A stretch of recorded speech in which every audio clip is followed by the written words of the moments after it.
Hi there, welcome to the Ingrid Buckley YouTube channel, where today I want to talk to you about turkeys and crows versus eagles and owls. So for those of you that have been training under me for long enough, you've heard me talk about these blessed turkeys and crows, and conversely the eagles and the owls. And I'm pretty certain that you probably got this idea of like which category is kind of like a better category. Look, if you've got turkeys and crows in your life, don't feel ashamed or that you're a lesser person or whatever. We've all got turkeys and crows in our lives, and that's just the way it is. It could be in your workplace. For whatever reason, you could be in a relationship with one and you're choosing to stay there. Just could be a family member. We can't choose our family, and there just could be a crow in there. That's the way it goes. And, eagles and owls are pretty special people. And within the turkeys and crows and eagles and owls, you've got like a whole range of categories. And I guess the purpose of the video wasn't really to talk about that, but I'll give you some examples of turkeys and crows. Like you've got with turkeys, could be like a pessimist. So they're just that glass half empty type person. And you've probably got some friends that you quite like, but they're still glass half empty. So you want to spend some time with them, but you wouldn't want to spend too much time because they can have a capacity to pull you down. Or you might have like a turkey would be like a critic, like that person that's like really overweight and you're well on your way to being lean, and they will tell you the approach that you're taking to getting lean is completely wrong, and that if they were doing it, they'd do it this way. It's like, what the, sometimes they're being well-meaning, but often they're actually just coming from a place of jealousy or envy. So yeah, you got to watch out for the critic. You've got things like dream destroyers, but then you've got like the worst kind. And by far the worst, like you cannot get a worse category than this, is the sabotager. And I was talking to Simone Manning, one of my clients today, about the sabotager. And the big difference with sabotagers is that they are deliberately malicious. And I had a client who was doing so well under me, and she was getting really lean, and she was a larger lady. And the husband verbally was being really, really supportive. But her favourite chocolate donuts would turn up on the bench. Sorry, you're a sabotager, and you're not well-meaning, and you're not a good-hearted person. So, they're kind of like weeds in the garden, and you've got to pluck them and you've got to get rid of them. So, unlike a complainer or, a pessimist, they can be a good-hearted person, they can be a friend, but they've just developed, for whatever reason, a bit of a negative attitude. Sabotagers, they want to see you fail. So, and that, you know what? They actually get satisfaction from seeing you fail. Like, how bad's that? On the other hand, we've got our lovely little eagles and owls. God bless them. And I want to talk about a personal experience of mine.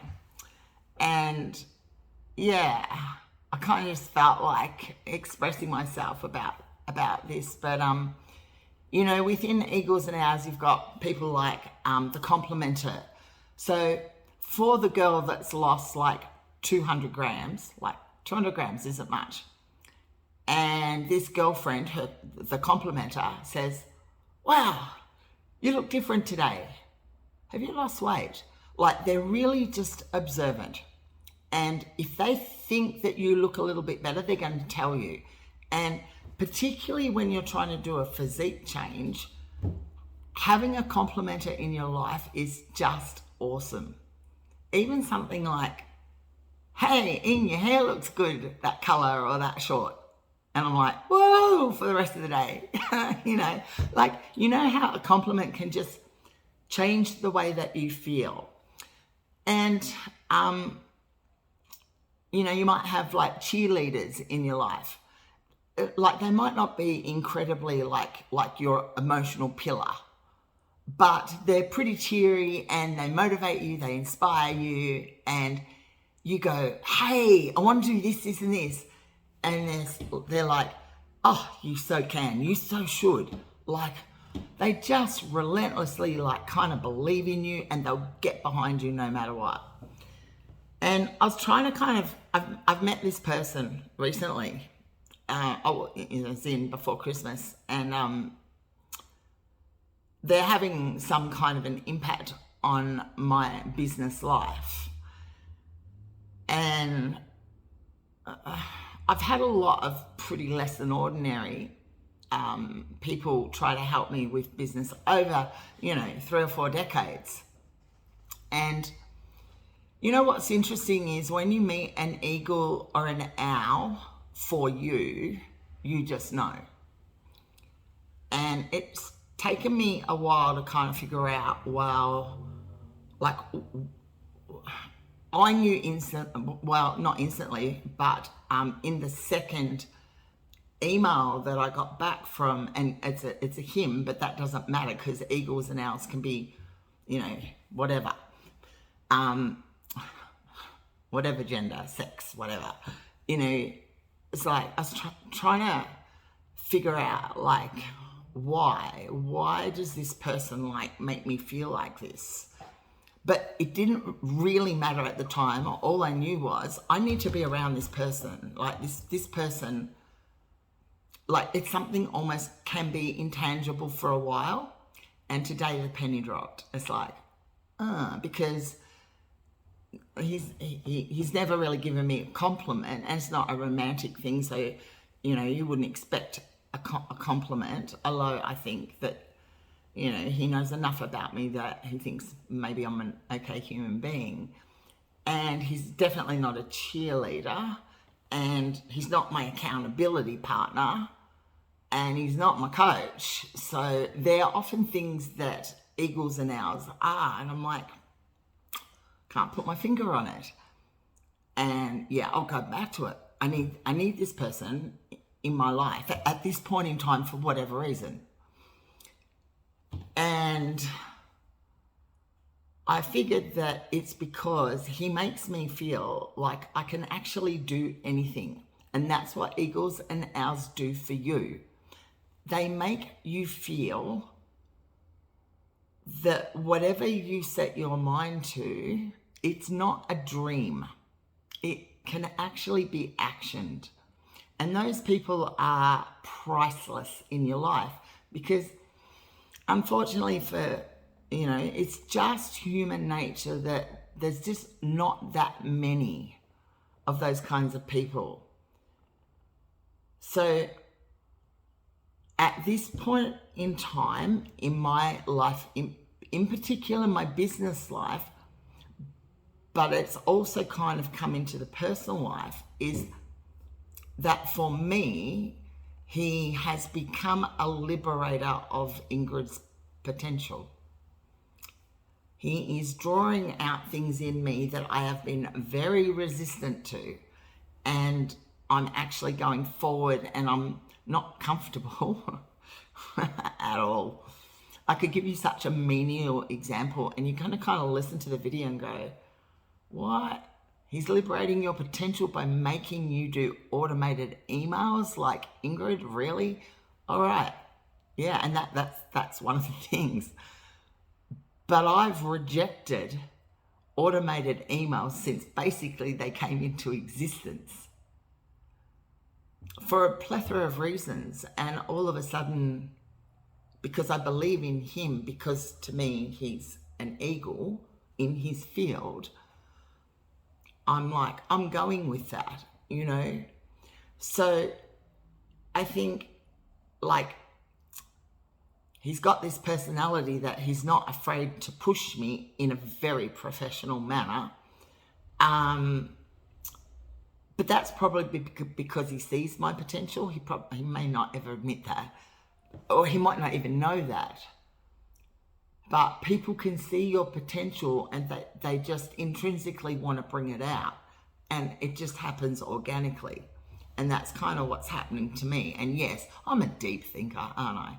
But,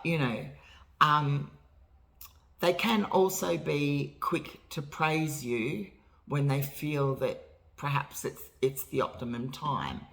And like the praise is not overt, and that's absolutely fine. But I'm kind of just feeling like better than what I've ever felt about lots of businessy things. So the other point, I guess, of putting this little video together is that, but especially when it comes to health and fitness and changing your life, but I would say that in business and trying to improve your business, well, that's life-changing, isn't it? Is that do everything in your power to be around eagles and owls.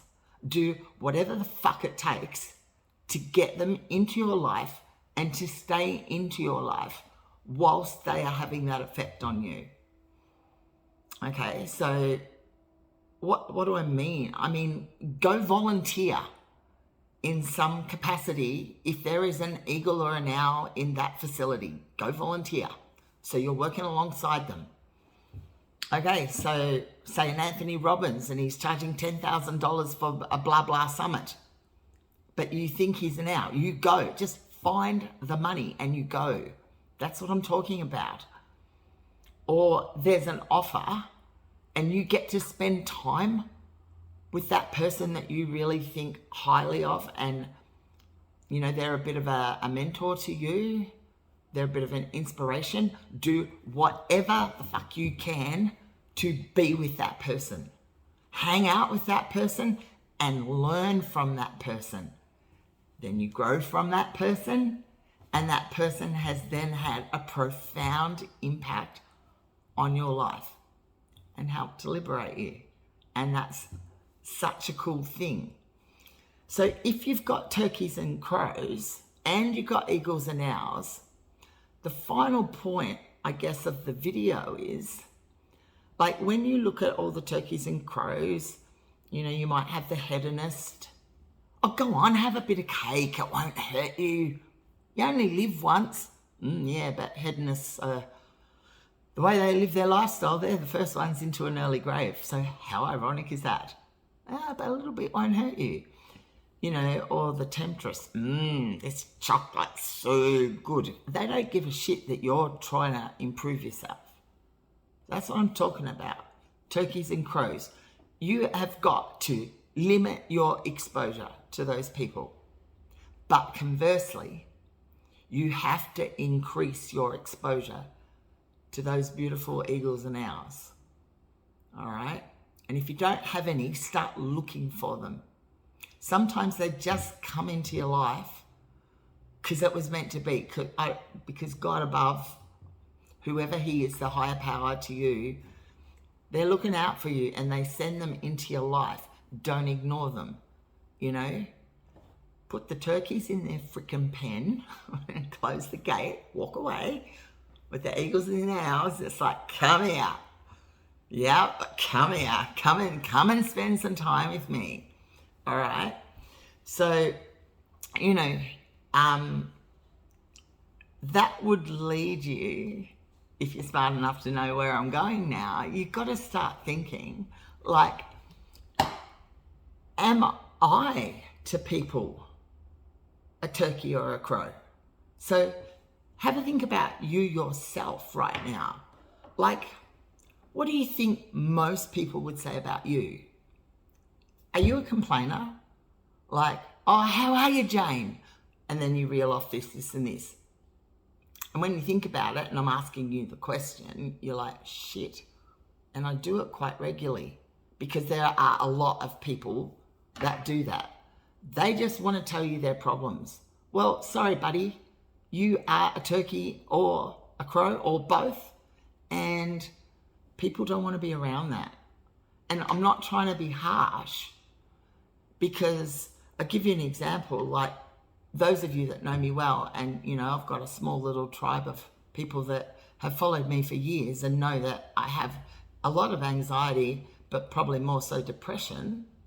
And my mum very gently told me that people don't want to be around that. So if I wanted to improve how I socialized, just to be a little bit more careful when people said, "How are you?" And that was a long time ago. It was like a decade ago. And I'm much more mindful of like not going down that path, because the bottom line is that made me a complainer, even though it may well be a genetic thing or a mental health thing that I couldn't necessarily help. It unfortunately doesn't change that. So you've got to be really careful. Think about, are you a critic?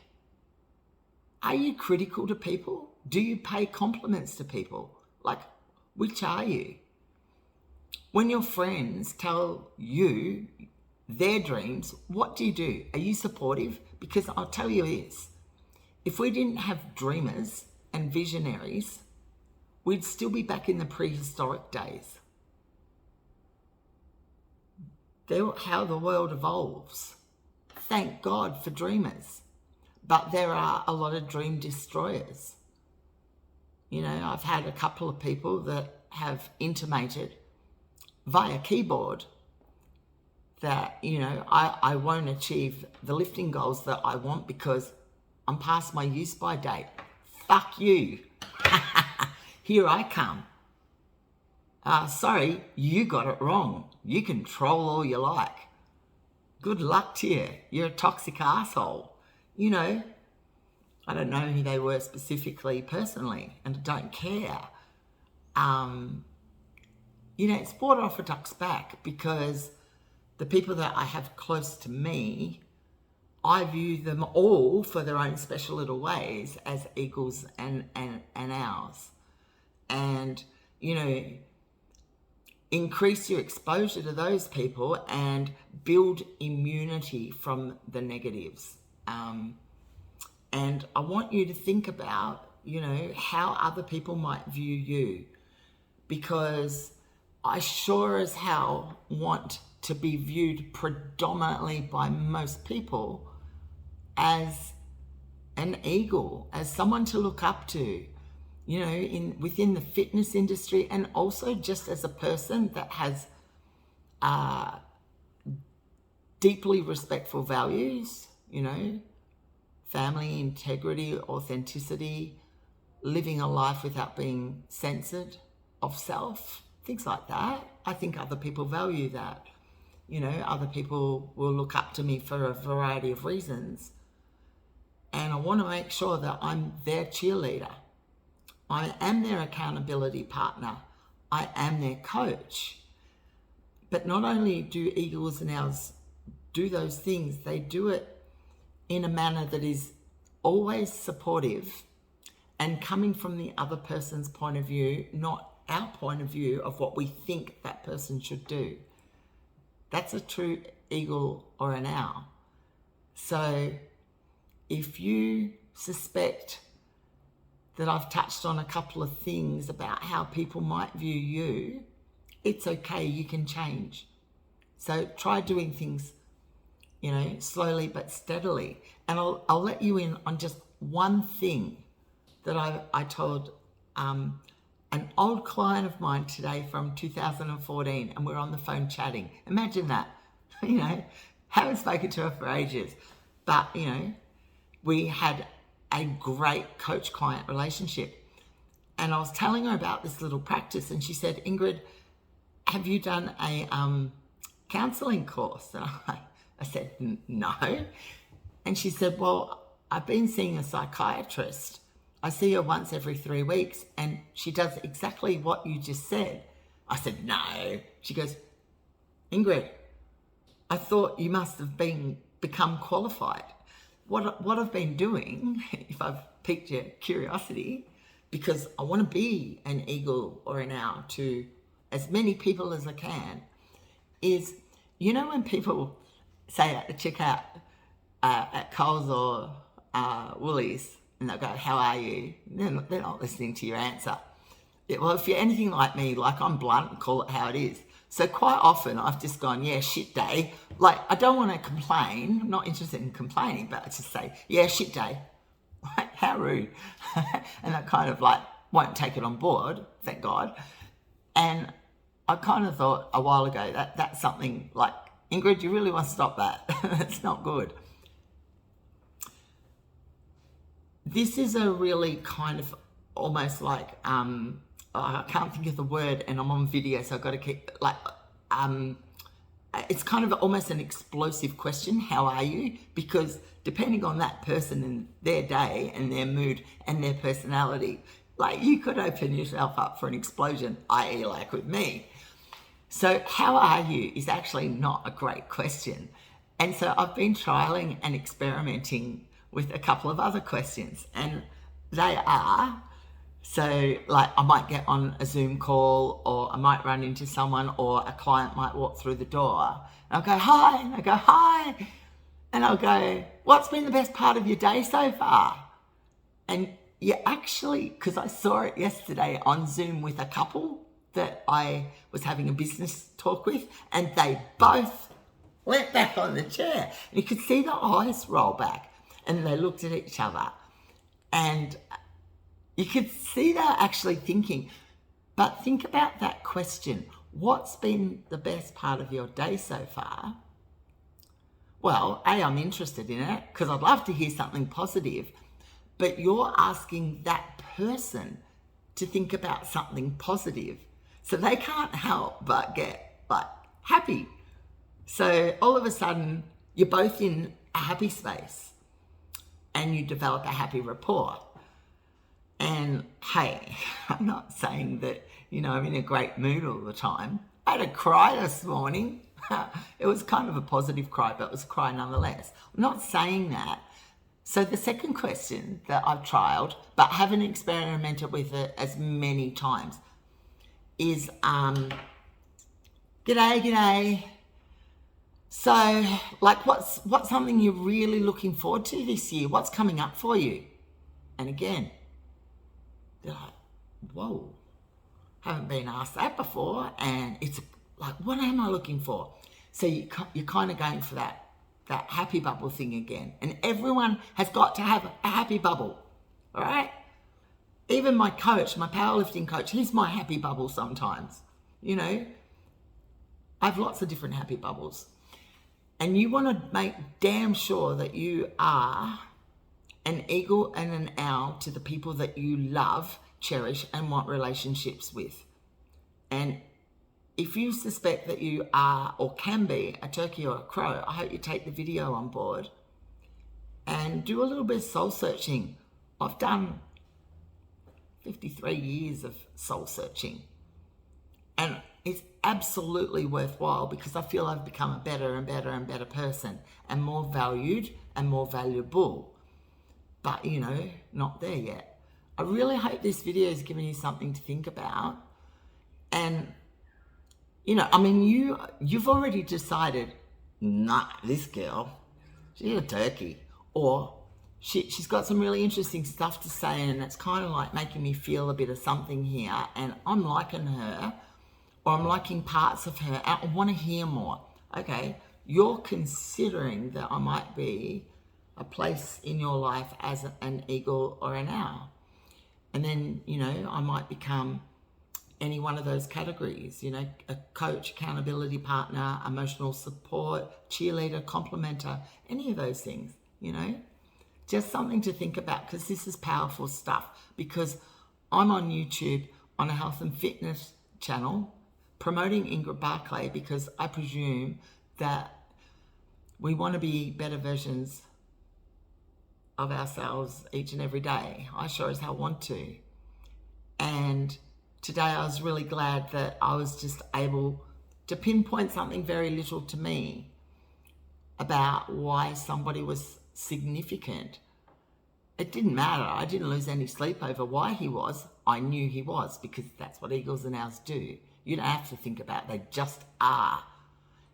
But it dropped because it's like, well, he's not this, and this. But this is what he is. Wow. This is cool. You know? All right. I hope you keep watching my videos, and I hope you enjoyed that, and it was really good to talk. I bit my tongue yesterday, and I've managed to bite it 4 times today, and I'm speaking really weirdly. So I hope I got through the video all right. All right. See you soon. Mwah.